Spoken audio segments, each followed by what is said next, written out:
नमस्कार, सुप्रभात। आज का हमारा दिल्ली सल्तनत के अंतर्गत जो विषय रहेगा गियासुद्दीन बलबन। और इतिहास में गियासुद्दीन बलबन का जो समय होता है 1265 टू 1287 ईस्वी तक बलबन का शासनकाल रहा। और इस प्रकार से हम देखें तो बलबन जो कि इल्तुतमिश का दास था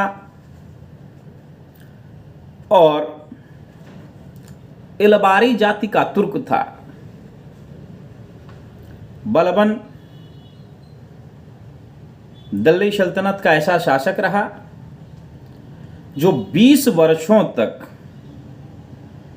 बतौर सेनापति के रूप में काम किया और 20 वर्षों तक ही बतौर सुल्तान के रूप में वह कार्य किया।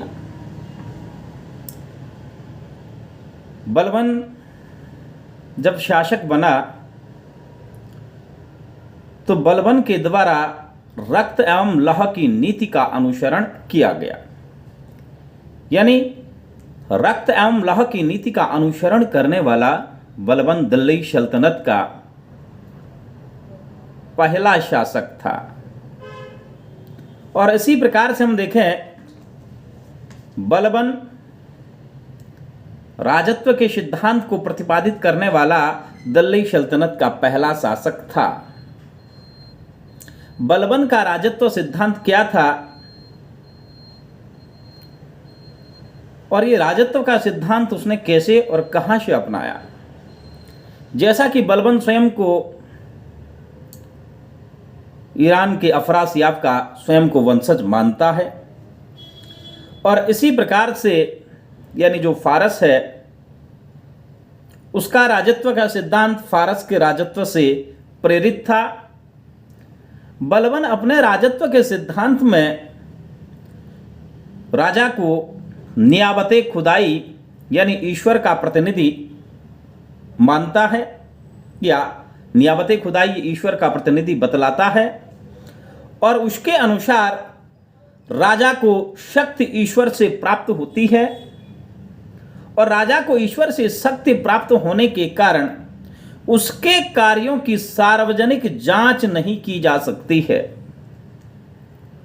और बलबन के द्वारा राजपद को जीवित रखने के लिए राजकीय प्रतिष्ठा, सम्मान, वैभव, मान, मर्यादाओं, आचार विचार और व्यवहार के मूल तत्वों में उसके द्वारा परिवर्तन कर दिया गया, जिसमें वह वंशावलियों के महत्व पर सबसे अधिक बल देता है और उच्चतर सेवाओं में नियुक्ति हेतु जातिवाद और वंशावलियों को अनिवार्य अर्हता उसके द्वारा बना दी जाती है। और राजत्व को प्रभावशाली बनाने के लिए उसके द्वारा फारस की जो रहन सहन की परंपराएं हैं उन परंपराओं का उसके द्वारा अनुसरण किया गया और दरबार में उसके द्वारा मद्यपान, संगीत, हंसी मजाक और इन सभी बिंदुओं को उसके द्वारा अपने दरबार में प्रतिबंधित कर दिया गया।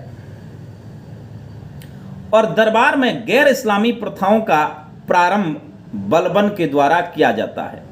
उसकी जो गैर इस्लामी जो प्रथाएं थी उसमें सिजदा और पाइबोस जैसी प्रथाओं का उसके द्वारा अनुसरण किया गया।